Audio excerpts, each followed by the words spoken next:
நெல்லையில் மேலும் ஒரு இடத்தில் பெட்ரோல் குண்டு வீசப்பட்டுள்ள சம்பவத்தால் பரபரப்பு நிலவுகிறது. ஏற்கனவே முன்னீர்பள்ளம் பகுதியில் திமுக கவுன்சிலர் வீட்டில் பெட்ரோல் குண்டு வீசப்பட்ட நிலையில் தற்பொழுது மேலும் ஒரு இடத்திலும் இந்த பெட்ரோல் குண்டானது வீசப்பட்டிருக்கிறது. பைக் ஷோரூம் வாசலிலும் பெட்ரோல் குண்டு வீசப்பட்டிருக்கிறது.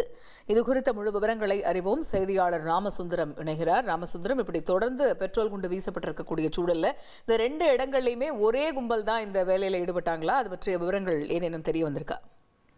நெல்லை மாவட்டம் முன்னீர்பள்ளம் பகுதியில அன்று அதிகாலை திமுக கவுன்சிலர், அதாவது பஞ்சாயத்து ஒன்றிய கவுன்சிலர் வீட்டுல ஒரு பெட்ரோல் குண்டு வீச்சு சம்பவம் பரபரப்பை ஏற்படுத்தியது. அந்த புகாரின் அடிப்படையில் போலீசார் விசாரணை மேற்கொண்டு வருகிறார்கள்.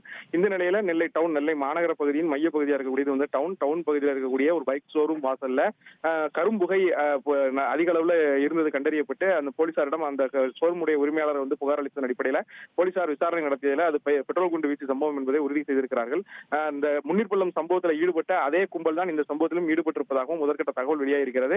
போலீசார் சிசிடிவி கேமரா காட்சிகளை வைத்து ஆய்வு மேற்கொண்டிருக்கிறார்கள். இதே கும்பல் அருகாமையில் உள்ள ஒரு பெட்ரோல் பங்க் ஒன்றிலும் பெட்ரோல் போட்டுவிட்டு பணம் கொடுக்காமல் மிரட்டி சென்றதாகவும் கூறப்படுகிறது.